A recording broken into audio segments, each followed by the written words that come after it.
Hi, my name is Gemma Wakely from Book of Flowers and Gifts. Some of you may know me from my Facebook profile as Gemma Vithel, that's my maiden name. I'm the owner and manager here, and we're an independent retail florist based on Booker Avenue, which is in the Allerton suburb of Liverpool, L18. We focus lots of our marketing attention on weddings, so not many weeks go by that we're not creating wedding flowers. We also sell a really beautiful range of gifts for your garden and home, so we highly recommend you come in having a look. And we run flower arranging classes from our premises. I came into floristry in my late 20s. I was working in the sales sector as a sales rep. So I was driving around the Northwest, and although I was really good at what I did and I did enjoy it, I didn't feel like my creative side was being fulfilled. So after a good brainstorming session, I decided that something that could probably combine my sales skills and creativity would be floristry. So I thought, best way to see whether it works is to give it a go. So I embarked on a course in professional floristry, and with the view that if I liked it and thought I had the flair, then I would look to set up or buy my own business. After this and deciding I was going to make a go of it, I looked into the industry and decided that potentially it would be better to buy a business rather than as an ongoing concern, rather than set one up from scratch. Although obviously, setting them up from scratch was tempting. And now looking back on it, that was 100% the right decision. As although being the person I am, I do believe I'd still be standing, it would have been a really, really hard road with lots of really hard lessons. And from my research that I did, what I found is that florist shops didn't actually sell for that much, and the sort of figures that they were going for, I figured I could spend a lot more, and I mean a lot more, just setting up the business, getting it to that stage. So if I bought a business that needed a bit of work, I could mould it to what I wanted from there, which is what I did. As fate would have it, I got made redundant from my job before I could buy a shop, because that's what I was looking to do. I was looking to buy a shop. So I looked for a job as a florist, and I found a job in the shop I work in today. And all I can say is that someone somewhere was looking after me, because again, I do believe I'd still be standing, because I think that's the sort of person I am. It would have been a really hard road, and instead I got a couple of years shop experience, and I got paid for the privilege, and those couple of years were invaluable to learning the trade and of how to run a florist shop, because although it's retail, it's not normal retail. You're dealing with a perishable product. From the moment you get those flowers in, they're dying. You need to get them out the door, and you can't put your old flowers out the door because those customers won't come back. And there's also the peaks side of it. So all in floristry, we've got what we call the 3 peaks, which are Christmas, Valentine's Day, and Mother's Day. And before I experienced it, I didn't believe how busy it was. And yeah, I can't expect anybody to believe it if I didn't believe it either.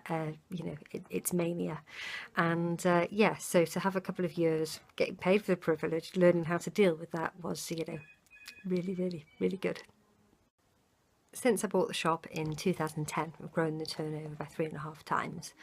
I've also managed to fit in having a couple of children, so let's just say life with a really young family and a very busy business can be somewhat hectic. Also, since I bought the business, my role in the business has really dramatically changed from when I bought it. I enjoy this because no 2 days are the same, and the business growing at such a rate that it did meant I've had to really learn and expand my skill set, which it stops me from getting bored. Things that have really helped me grow my business, I would say. One is a personality trait of mine, which is sheer grit, determination, and a good dose of bloody-mindedness. And because you need those qualities, because running a business can be hard work at times. People don't hand their money for nothing, and why should they? 2 things, tools have really helped me, I suppose, grow and expand my business, and these have been creating a business vision and outsourcing. So a bit more information about creating my business vision. Creating business vision is one of these things, it's almost bordering on esoteric. A lot of people kind of talk about it as if it's like magic. I don't believe it's magic, but what I do believe is by putting your ideas, no matter how crazy, down on paper, and focusing, it helps you focus your mind and set your intentions. And once you've done that, your conscious and unconscious mind work along in the background, so that when you get to the end of the year and think, right, what have I done, what have I achieved, and look back on your vision, it's amazing how much of that you have achieved. And that is because it is all, it's you've told yourself to think about, you are doing it in the background. And it is a really good tool. I'd highly recommend it, and I try and do it annually. The other thing that I think really helped grow my business is outsourcing.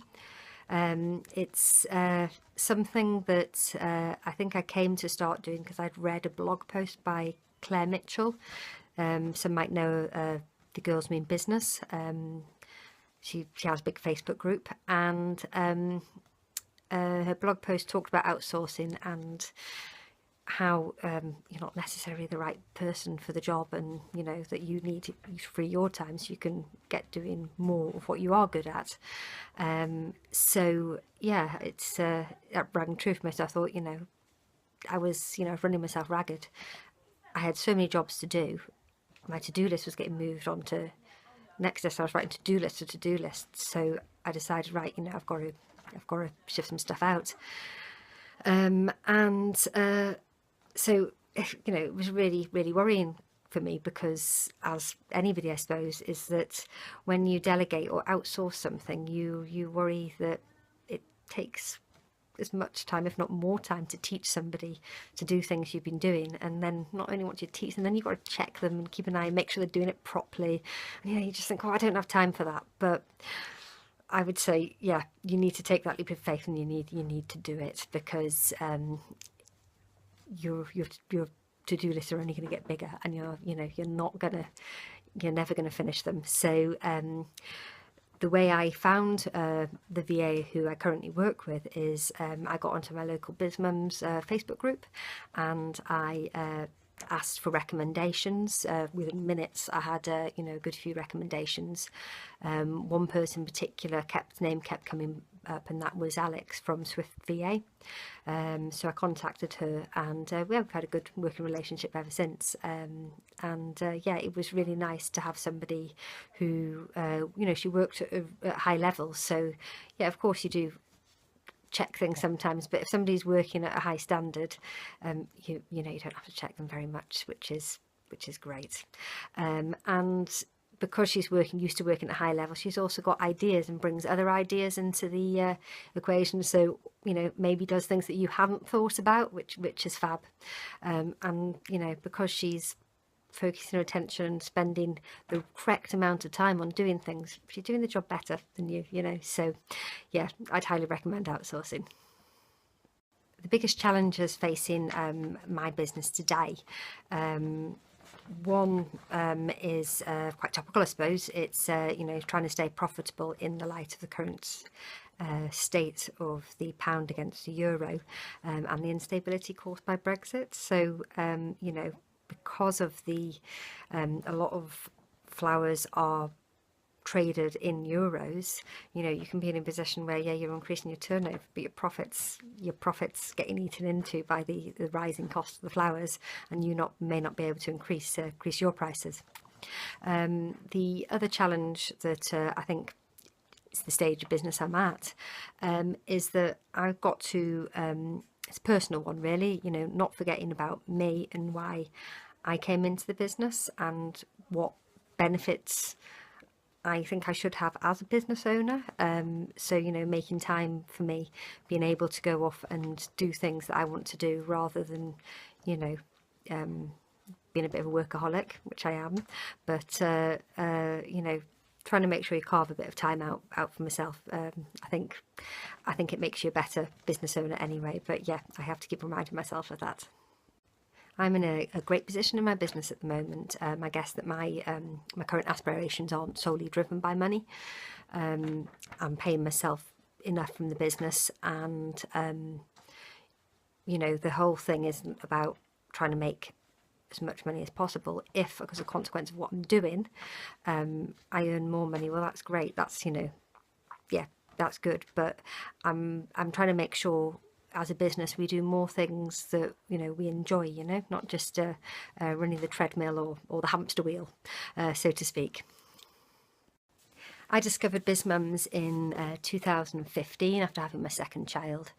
When I had my first child in 2013, I had to give up the breakfast meetings I had been going to, and then when I had Joe, I discovered Bizmums, I think through a Facebook group, and I was just like, wow, I wish I'd known about this when I had Sophie, because it was great. It was great that I could take my baby with and still operate in the business world. I used to take my children into the shop with me, so I couldn't go to any networking that wasn't in a child friendly place.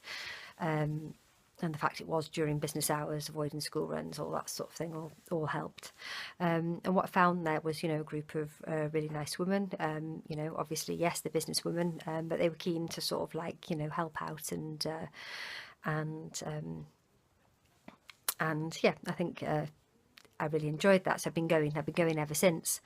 And without making sweeping generalisations, I suppose networking amongst a group of women, especially mothers, or they don't have to be a mother to be a member, you find that actually these women really are there and they're trying to give as much of themselves. They're not there just to take. They're trying to give what they can. How can they help other people? And a really nice, loving kind of way of doing business happens that way, because obviously you do business amongst each other as you get to know each other and get to trust each other. You recommend each other and that sort of thing. But I think it's a real nice kind of soft way of doing business, and yeah, I like that.